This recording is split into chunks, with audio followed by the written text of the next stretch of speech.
Hello there, Tarot Tube.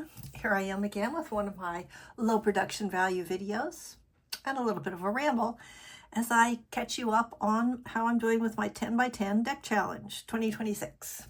So if you didn't see my first video, I'll link that at the end in the comments or the description below. This is something that I've appropriated from the board game hobbyist community, where you pick 10 games and you try to get those 10 games played 10 times within a certain period of time, usually the calendar year. Now I started this, I started in April, I wrote. So you could say, well, that was ambitious of you to, use 10 of your decks 10 times in less than a year. But since I count daily draws, it's coming along pretty well. So it was interesting for me a couple of weeks ago to see which things I was picking the soonest or the most, because I managed to finish off Majestic Earth. No surprise, that's been a favorite for a long time. First, and then I got the Magical Tarot done 10 times.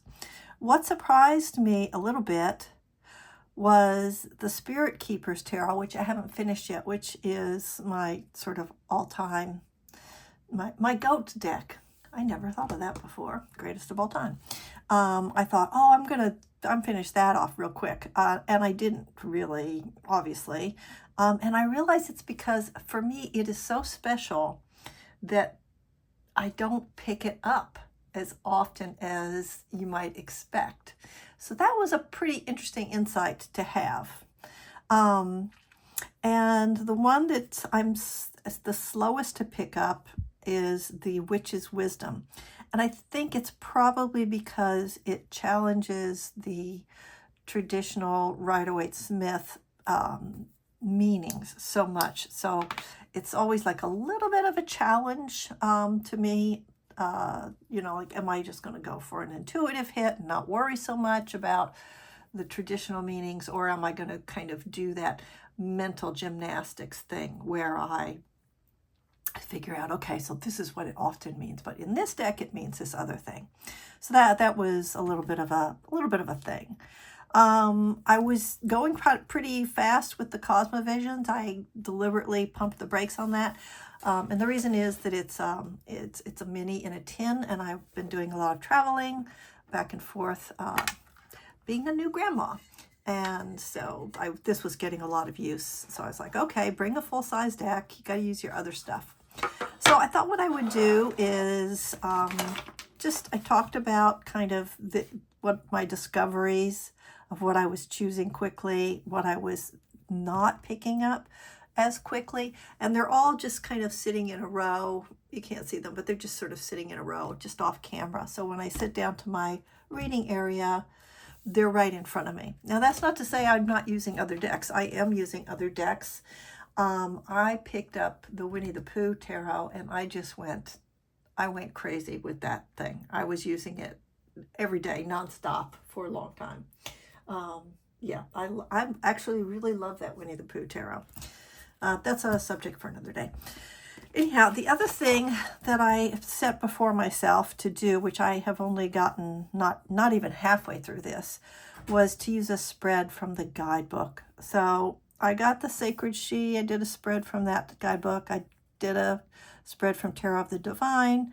I did one from Magical Nature, and I did one from Majestic Earth. That you probably can't read that because of the color of this pencil.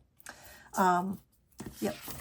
And this little page that I'm using, I put it in my Happy Planner.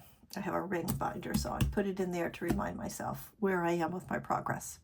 All right, so for those of you who didn't see the original video, I'll do a quick explanation of what I chose and why. So here is the Majestic Earth. I'm sorry, y'all, it is out of print, but this is it's such a gorgeous deck. I'm sure I did a walkthrough of it somewhere. So these are all beautiful paintings that are out of copyright. I guess that would be the right word. So the creator was able to select and assign them meanings And I also like this one because it doesn't use the tradition king, queen. It doesn't use the royalty. So they're renamed. And they're renamed in a way that makes sense to me. So, yep. I think it's beautiful. I really enjoy it. I don't think I have ever picked this deck up and not had a positive experience with it. Oh, it also has extra cards. It has the elements. So that's kind of a nice thing. So that's Majestic Earth Tarot. I'm very sorry that it's out of print. I don't think it will ever come back in print again. So there's that. Okay, Spirit Keepers Tarot, another one that is out of print. And like I said, probably my goat deck. And here it is, Annabelle Wynn's creation. She's the one who did Holistic Tarot. Also an anchor in my collection of books on reading the cards. So this is the, which edition is this? I forget. She did multiple editions, and this is the Revelation edition. And this is the only one that I have that's like printed out nice. Because I was able to get that. And I bought a second one. It's one of the few decks that I've doubled up on because it's like, if anything ever happened to that, I need a backup. Okay, that is the Spirit Keepers Tarot. Love it, love it, love it. Next was the Tarot of the Divine by Yoshitani. And, oh, I didn't say who did Majestic Earth. Sorry about that. Let's come back and say this is J.D. Hildegard Hinkle. Whoops, that's out of frame. J.D. Hildegard Hinkle. Yep. Who knows? Maybe she'll change her mind and come back and do it again. All right, by Yoshitani. Really enjoy her work. She's done work for role-playing games as well. And I really, this is so much fun. Also a deck that I have to constantly refer to the guidebook, either the little one or there's a full size, like explaining all of these folk tales, because these are folk tales from around the world. I find the king, queen, you know, the royal court cards in here a little less objectionable with my let's tear down the patriarchy philosophy. Less objectionable because they're not being presented as like, okay, this is somebody you could know in your life. You know, this is a man who's tall and blonde or whatever. You know, they play with gender, and they are actually stories. They're folk tales. Nobody's presenting this like these specific individuals as, you know, we want to have kings in our world. That's not the tale we're telling. So that's why it's okay for me in this book, in this deck. So anyway, and I love the internationalness of this deck. I think it expands my mind in many ways and helps me to feel more connected with people who weren't raised the same way I was. That's a very nice thing. Okay, the next one is the Cosmovisions Oracle, which I talked about a little bit because it got carried with me. It's easy for me to pop it in my suitcase and take it back and forth. I find the imagery to be really easy to look at, and there's so much to see. Obviously, you can get this in the traditional size deck. I just got the mini because I needed a pretty deck to carry back and forth. And I like minis. And this is not a tarot deck, by the way. This is the Oracle. There is a Cosmovisions Tarot, but this is the Oracle. But as you can see from the titles, especially in what we think of as the minors, there's definitely some connection, some crossover. 6 of Trees. It's got to be 6 of Wands, right? Yeah. Ace of Trees. So you could see there's some carryover. But that's the only one I have that's an oracle that I chose for this little activity. I'm very curious to see if I'm going to want to do it again next year and if I'll go for like a theme of it. So, you know, sidebar over here. So in my board games, last year I did a 10 by 10, but this year I'm not doing a 10 by 10. I'm doing a 5 by 5, and I chose, no, 5 by 10. And I chose small box games that I could get to the table easily, play quickly, and were kind of relaxing. So I thought that would be a really cool thing if I had 5 games that I knew I could just pull out and play quick and not have to like spend 10 minutes reviewing the rules and all that stuff. So yeah, so I picked a theme. So maybe I will pick a theme next year if I do this again. This year I tried to choose decks that fit with my current philosophy about what I want to see in the world. All right, this is the Mindscapes Tarot, which is enjoying a lot of popularity. I see a lot of videos about it. Put it this way. And you'll see that I have cut off the titles, trimmed it, and I edged it too. And that's because I wanted another deck that had all the 78 meanings of a tarot deck, but that I could read really intuitively and not get distracted by traditional understandings of the cards. And I love this artwork.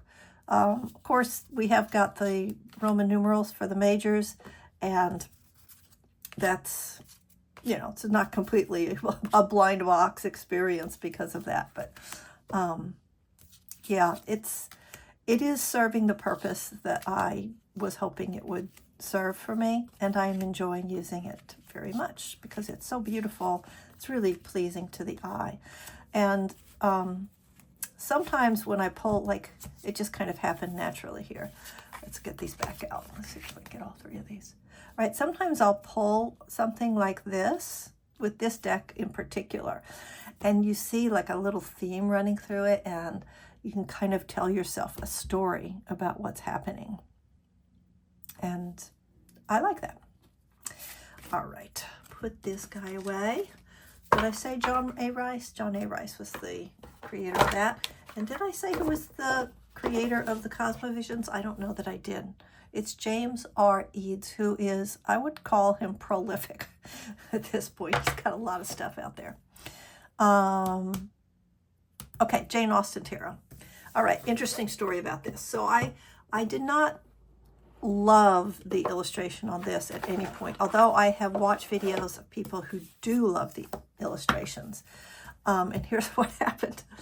Because I am a big Jane Austen fan, I have Jane Austen board games, I have all the books, I watch the movies over and over again. Well, you know, I was like, I need a Jane Austen deck, so I got this, and I like it. Let's see how many times. I only use it 2 more times before I hit my goals. I like it, and it's kind of fun. Sometimes I'll look at something and I'm like, wait, who is this? And I have to look it up, and I'm like, oh, yeah, that's who it is. I get it now. I get it. Yeah, so that's sort of an interesting thing to me. Also, we have like ladies, knights. They've changed. I changed this a little bit. Lord. So this keeps it more in keeping with the world that Jane Austen didn't create, the world that she lived in. And it sort of makes more sense to me in a historical context like that. Oops, there's our, you didn't see that. Don't give me a strike. Yep, there we go. So, I wandered a little bit. So then, after I had purchased this and used it several times, a Kickstarter came along. Who's doing it? I can't remember now. Baroque, maybe? Anyway, of course, I backed the deck. So I'll have 2 Jane Austen decks when that fulfills. I gotta really stop backing things because then I forget what I have. It's just crazy. It's a crazy habit. So this is a Los Scarabeo deck.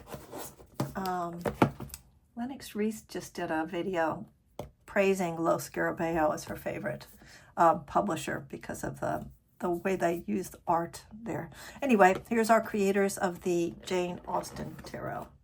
If I remember, I'll link that video I just mentioned. Okay, next one, Sacred Sheep.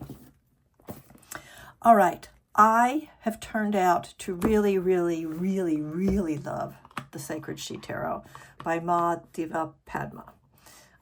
So I do not have the Osho Zen Tarot. I don't have the Tao Oracle. I only have this deck. The other two decks didn't really speak to me. But this one, I was like, I got to give this a try. So look, I edge my book so I can find my different minor suits easily. And if you haven't seen this one, now it did take me a while because for a while I was like, wait a second, is this a major? It's on a minor? What is this? Like when I would see something like that, I was like, wait, that doesn't look like, what is this? And then I finally worked it out. Okay, it's color coded for the suits. And as you would expect, we've got, you know, Roman numerals for the majors. So that took a while. That took a while before I worked that out for myself. See. But so you can see now that she is not using, she's not using the royal quartz, and some of her meanings of the majors, like we don't have the full, we have beginning. Right, so she's changed that up, and I think for me personally, it does get to the core of what the, you know, the essence of the meaning of those different cards, even though they've got a different title, keyword, right? So it totally makes sense to me.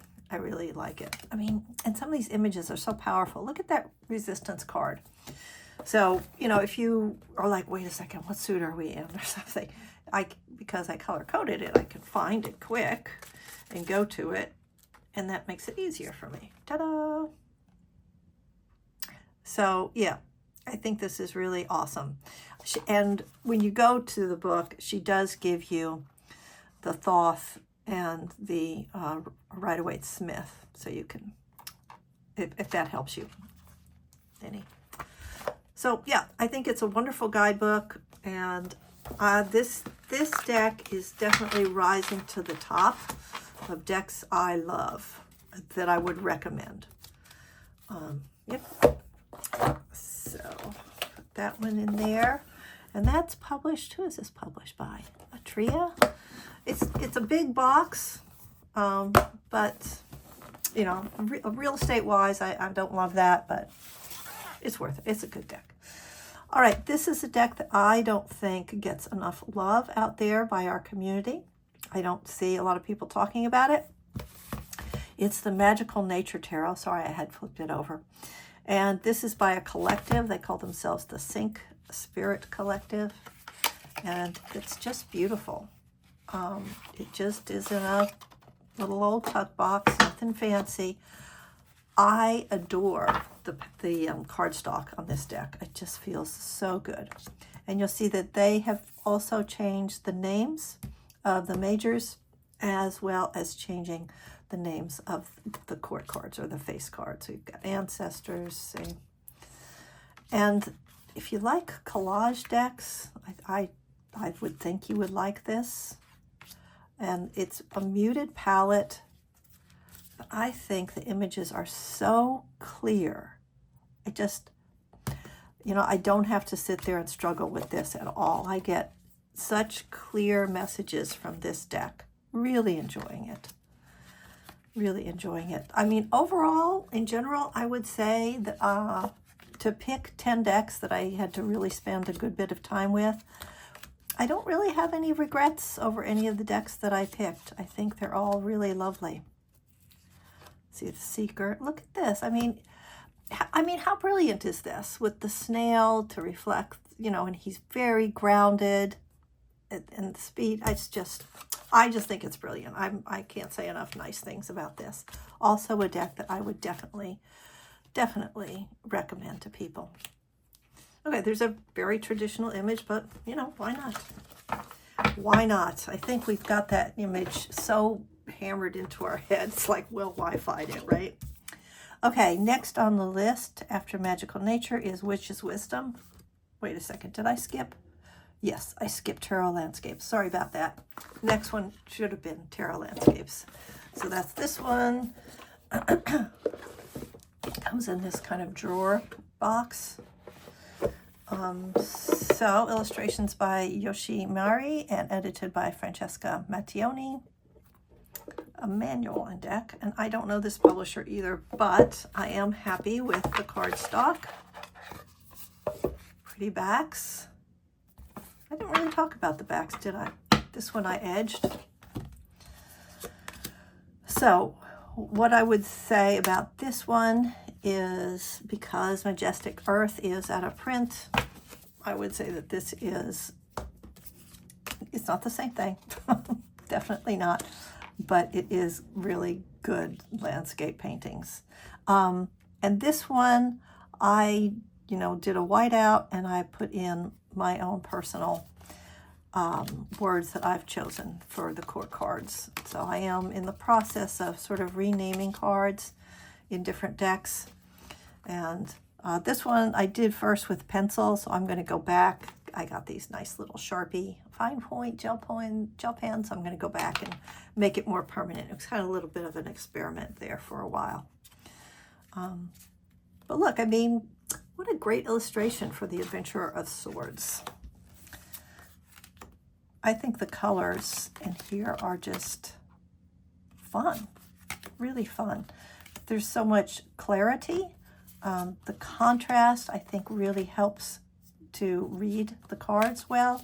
And I think if you're reading for someone else, might not be as familiar with the tarot, I would guess that these kinds of sharp colors and contrast really makes the image much easier to read. It's kind of like the opposite of Shadowscapes, if you know what I'm talking about. Also a deck that I love.